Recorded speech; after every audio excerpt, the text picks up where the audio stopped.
Children's Language Proficiency effectively. So that's also why in the area or in the space of technology, some aspect of it really needs for us to cater the diversity of learners. Now, dili na nato maligayan nga there are students na I am really a naturalist. No? So I wanted my presentations to have many leaves or trees and so forth.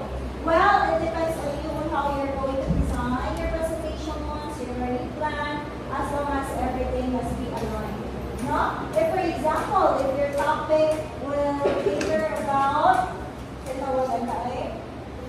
tenses, no? Past, present, future.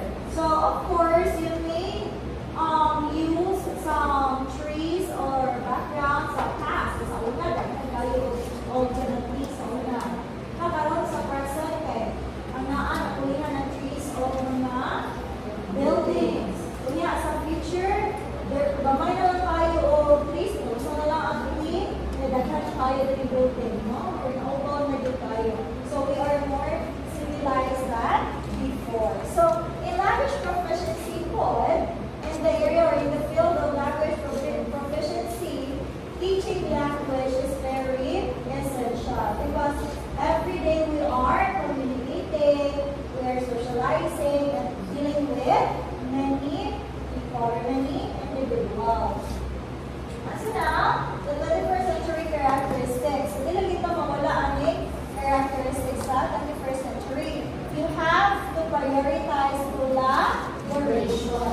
Now, among the following online tools that we have here, what do you think is the best tool for you to collaborate?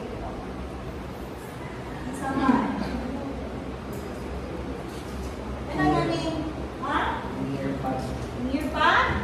Pwede. Ano bitawag yun ni brainstorm online? Like, oh, I want to write this one. Kung saan mas word lang ka, saan? Google, Docs, right? So, sa ko, ayun yung origin. Sa ko, dili kayo maamis. Ano, Google Docs, Google Forms. Ito na yung origin. No? Okay, even in technical area or even the academic class, we're going to use Google Docs pa dyan. Google Docs na pa dyan in creating academic files. Like for example, researches. Class, in doing researches, actually, saan mo buhaton? Imuha na si RRL. Ako na sa bahala sa methodology. Alright, after doing the methodology, ako as a conclusion. After doing the conclusion, let's review everything. Balik pa man each part. So, dili ninyo pangata na balik na kaayo ang research, nagasa na so forth. Kaya asa ninyo magkabuang sa paghimo ra ang questionnaires, sa pagpasubay, o sa pag-interpret. Ana ra gyud ni magkabuang. Okay, it is very adept na we English majors, we have a lot of words in mind. And it is a bit easier for us to put our ideas into words since we are practiced into that. And then aside from that, the digital literacy. So, why study TTL? No? For you to be aware as well on what are the things that some teachers right now are utilizing. So, there is really a tendency for us to know all this source is coming from here. But, ano namin mo reklamo if and only if wala na tarong o emphasize or even wala na tarong o sabi niya, hindi siya diba?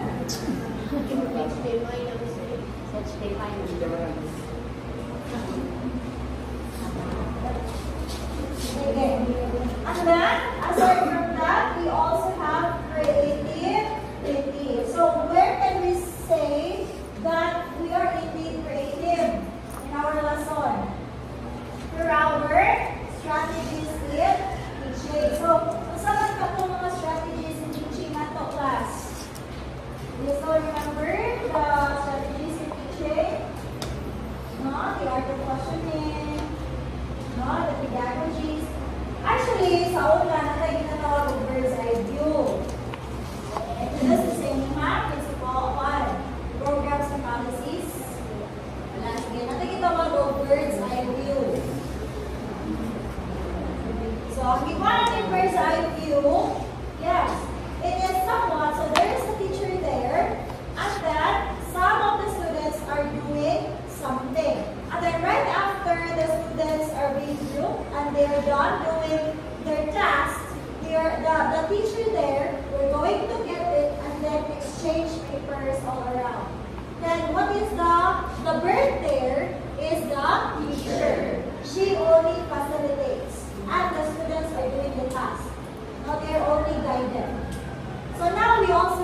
carousel, the one that I introduced to you. Right? Each group will turn around like a carousel and only one member will remain in the station. That is a carousel.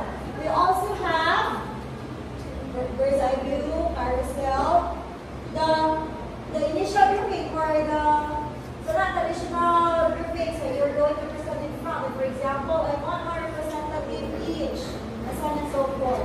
No, well actually, all these things class are indeed some strategies in teaching. Even the art of questioning, like for example, you deliver grouping questions that will let your students to ask and to wonder, oh yes, it's very cool. So that is art of questioning. And now, the greatest challenge there is how we are going to make use of these things in the TTL world. How are we going to retain that one? How are we going to retain these things? So now, in here, through the advancement of technology, we're not trying to outsmart the traditional way of teaching. Instead, we're going to balance the pedagogies of the traditional way into the advancement of technology. So, now from here, hindi kita buong makaligtan na ito ang atong mga books, wala na yung bukas sa books, and so on and so forth.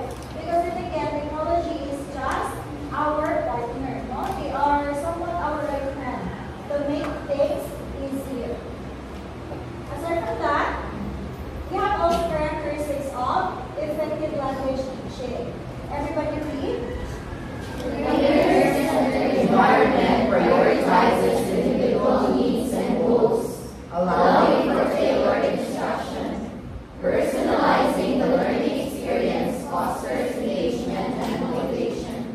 Critical components of success in language acquisition. Alright, so what do you mean by this? Daniel.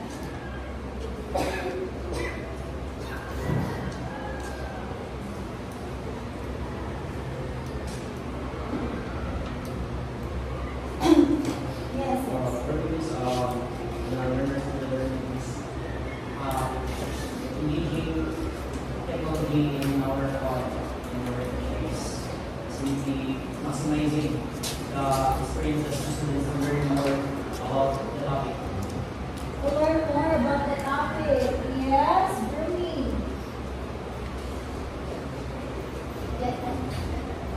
Yes, so creating a learner-centered environment will be as students may explore in ourselves, like exposing ourselves into tools that can tailor our needs, especially something relevant like. Yes. Go on. When we say creating a learner-centered environment, it entails that the teacher should not only be the mere dispenser of knowledge rather than an active facilitator of learning. All information must come from the student themselves, discovery and exploration, so that the teacher will just only supplement whatever information is necessary to make the entire language acquisition process more effective and efficient. Hi, thank you. Sige, mura magbasa ko. I'm ready to memorize. So that's why class, in your lesson plan, there are a lot of different types of learning design, right? We have the 4 C's, 4 P's, 5 E's, 5 I's, but what I am utilizing is the 4 A's. 1. Because class, when we talk about 4 A's, we have here sa tinaguna, activity. After activity, we have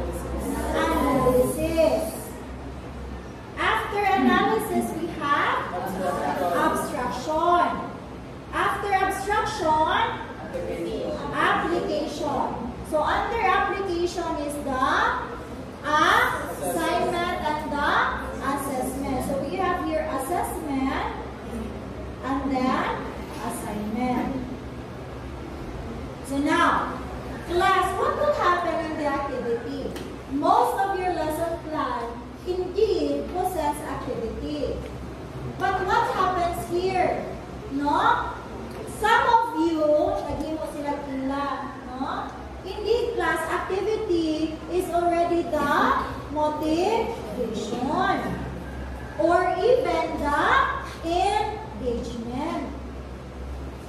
So there's no need for you to emphasize, oh, this part of my lesson plan is the motivation or engagement. Magsakit akong ulo magtanaw. No? Daghan kaayong activity sa lesson plan o nga pag-abot ni abstraction, which is the lesson proper, usa ra ka topic. No? Whatever you are going to discuss, to present to the students, bisan o baga pa ka na yung lesson plan nila, the abstraction must have the important details that you are going to deliver to your students.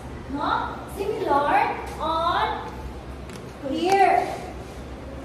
Your lesson class was not only focused on what you want to do in the class.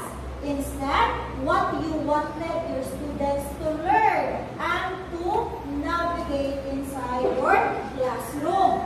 Now, maybe you are wondering, in the past, present, future, for active and passive voice, no? Active, passive voice in your learning plan, ang kanin sila class, indeed, hindi naman ito ginahanglan pa emphasize na active is blah, blah, blah, blah. Naali ko yung nakita dito ang ayang activity, identify whether it is active or passive. No? So, assuming, me, as the one reading your lesson design, wala sa kung the-diverse in klase. So, assuming that my students, or that your students already know what is active and passive voice. Kaya nakita na ako sa analysis, di ba ko na pa what is active and passive. No? Dili, class. What you are going to do in your activity, if you're going to introduce what is active and passive voice, if you assume that your students don't know it yet, you have to introduce, you have to create an activity that will really allow them to recall, oh, that is active and passive voice. So now, in your abstraction, you are not going to put, or you're not going to revolve what is active and passive voice. Instead, you're going to go deeper na in a complex way na, or active and passive voice, I can be located in different texts. So now, you provide there some examples. Examples ko sa usa, ito daghan na nga, murag na puno na sa examples, no? Kaya kanang examples, ito pa ba na ma-expand inside the sa classroom if the students would like to ask or would love to add another examples. No? So, in your abstraction class, you have also to give time your students to provide examples so that you can elicit some participation coming from them. In your learning design, nakakagibutay dito through an interactive discussion or through a participative discussion. What if the students do not participate? Can you still say it or can you still do it like participative? No. It is good to say and it is good to know that you are assuming that you're already a teacher. Right? So now, upon doing these things, you have to make sure that everything is aligned. No, not the lesson design nga kung nakuan dito nga. Dali na, kadua siya active passive. Yeah. Tapos siya sa analysis. Class, analysis for me is the hardest thing to do. It is for me lang na. Why? Because you have to create questions that are related to your activity that would prove the students' way of thinking. Like, they were able to say, baka, you are going to elicit the important juices in their mind and their head. And here, in the analysis part, hindi na kami kasi what do you think is our topic for today? No? Kada question yan sa kada analysis niya, naagad sa kinalasan ay, di ba? 1, 2, 3, lamig diri. Ikaw mo diri, what do you think? No. The what do you think is our topic for today can be, paraphrase, and can be done in a more creative way. Like for example, So now, upon knowing active and passive voice, how do you think they can complicate things, and so on and so forth? No? And also, class, do not involve in the analysis part or in the proving questions, yes or no questions. No? Do you think this is important? Yung answer sa students, yes. As someone who has a HATS class, diba? In analysis, you have to make use of the higher order thinking skills of the students. Alright? So, you have to make way and to find way how to connect your activity towards your analysis in a very smooth way. And then, in the analysis part, arina dayon, smoothly dapat mapasok ni mo si abstraction. No? It doesn't need for you to say, what do you think is our topic for today? You may go directly to the topic. And those activity, or in that activity, it revolves around what type of voices? Active, passive voice. And so, active and passive voice has different types. It can be put in the different types of tenses. Tenses. Discuss, right after that one, in the application, it doesn't mean kasi application class kay parang you present, you allow yourself, parihas yung mabuto ka ng siguro, no? Kaya ano, ang naasa kasagaran na lesson plan dito, kaya you group the students, you allow them to create their own sentences, active and passive voice. Nagkakig buhat si student, no? Yeah, 5 minutes na, hindi ko kang dito niya, So, the student makabuang. Kaya after, ipasuwat pa o ganang, ipasuwat pa sabi, ipapresent sa kubangan. Bakit parihas sila o sentence? So, in the application part, you try to do na it is a game-based activity na it will really apply the student's knowledge. Right? Now that, for example, katong yung paminuog poem. No, nagpahimong poem dito sa iyo. Kinakatong napahimong siya poem, pero wako makita na as objectives na napahimong siya poem. Malami siya. Daghan din siya activity, pero wako ba ko nakita sa objectives.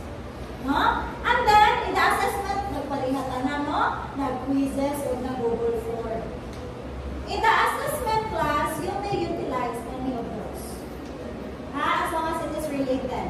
And then, in the assignment, kasi natuto din ako, chiko, si Sarah, gitagaan ako dito, study for the next lesson. Wait, make sure class nga, the assignment will also elicit or will allow the students to really work from home, to study at home. Alright? So now, so that is what we mean by that. When we talk about learning experience fosters engagement and motivation. So, dapat dili ka molitis dyan sa iyong topic. And then, we also have facilitating productivity skills. Alright, encouraging students to produce ranging content, such as videos, how to enhance language proficiency. So, that could be done in the assignment part.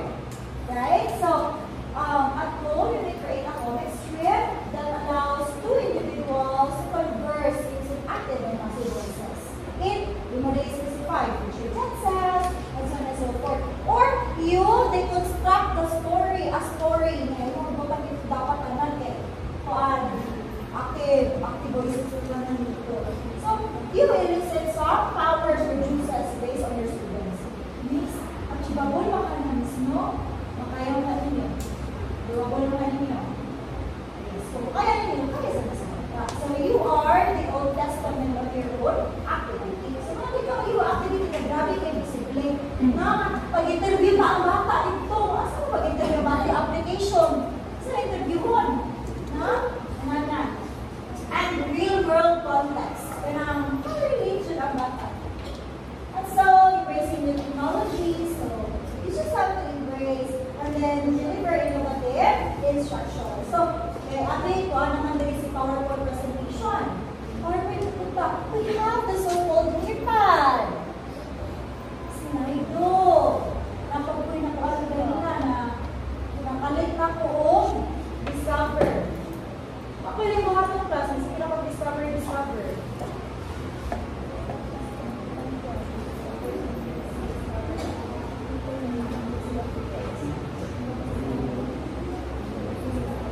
Akong ni-search yung mga lesson plan generator. Ako sa, masang panusahay, yung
na, dili kita siya, very analytical. Okay, ano? If I will be the owner in that one, diba, hindi ba yan, no? Like for example, in your researches, daghan ng mga author na nanireklamo. Okay, kadaghan ko doon study nila, ang ilang mosaic na kita ka na, mag-ino ka na, o sa tawag na, email or Gmail sa Orsid.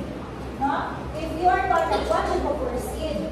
No, dili na Orsid, Google Scholar, dili ka po, sa tawag na, journals, sa pwede pang research.